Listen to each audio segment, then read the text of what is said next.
మీరు నిద్రిస్తున్న వేళ, లోకం మొత్తం గాయనిద్రలో మునిగిపోయిన వేళ, ఆకాశం నుండి అమృతం కురిసే ఒక అద్భుత ఘడియ వస్తుందని మీకు తెలుసా? ఆ సమయంలో మేల్కొననివాడు తన జీవితంలోని అతిపెద్ద ఐశ్వర్యాన్ని చేజార్చుకుంటున్నట్లే. ఇది కేవలం సమయం కాదు. ఇది సాక్షాత్తు పరబ్రహ్మ స్వరూపం. ఆ సమయంలో మీరు చేసే ప్రతి ఆలోచన ఒక వరమై మీ జీవితాన్ని మార్చేస్తుంది. ఒకవేళ మీరు ఈ రహస్యాన్ని తెలుసుకోకపోతే మీ దారిద్ర్యానికి మీరే కారకులవుతారు. ఉషోదయానికి ముందు ప్రకృతి మౌన ముద్రలో ఉన్న వేళ, విశ్వం నుండి ఒకానొక అనంతమైన శక్తి ధార భూమిని తాకుతుంది. ఆ సమయంలో మీ కళ్ళు మూతపడి ఉంటే, మీ తలరాతను మార్చుకునే గొప్ప అవకాశాన్ని మీరు శాశ్వతంగా కోల్పోతున్నట్లే. ఇది పురాణాలు చెప్పిన పరమ రహస్యం.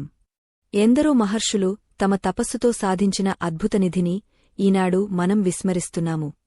దాని ఫలితమే నేటి మానవుడి అశాంతి మరియు అనారోగ్యం. తెల్లవారుజామున 3 గంటల నుండి 6 గంటల మధ్య కాలం కేవలం గడియారం ముల్లులు తిరిగే సమయం మాత్రమే కాదు. అది దేవతలు నడియాడే సమయం. మన మనసులోని కోరికలు విశ్వానికి నేరుగా చేరే అరుదైన సమయం. ఈ ఒక్క రహస్యం తెలిస్తే చాలు. మీ దారిద్ర్యం తొలగపోయి అష్టైశ్వర్యాలు మీ ఇంట నాట్యం చేస్తాయి. మీలోని అనారోగ్య బీజాలు నశించిపోతాయి. మీ బుద్ధి సూర్యకాంతిలా ప్రకాశిస్తుంది. చాలామంది తమ జీవితంలో ఎందుకు వెనుకబడి ఉన్నామో అర్థంకాక సతమతమవుతుంటారు. ఎంత కష్టపడినా ఫలితం దక్కడం లేదని కుమిలిపోతుంటారు. కాని వారు గమనించని విషయం ఒకటి ఉంది. విజయానికి మూలం కేవలం కష్టంలో లేదు. అది మనం మేల్కొనే సమయంలో దాగవుంది. సూర్యోదయానికి ముందే మేల్కొనేవాడు సూర్యుడిని శాసిస్తాడు. ఆలస్యంగా లేచేవాడిని సూర్యుడు దహిస్తాడు. ఇది ప్రకృతి నియమం. దీనిని ఎవరూ అతిక్రమించలేరు. ఈ సృష్టిలో ప్రతి అణువు ఒక క్రమశిక్షణతో సాగుతుంది. పక్షులు కిలకిలారావాలతో సూర్యుడికి స్వాగతం పలుకుతాయి.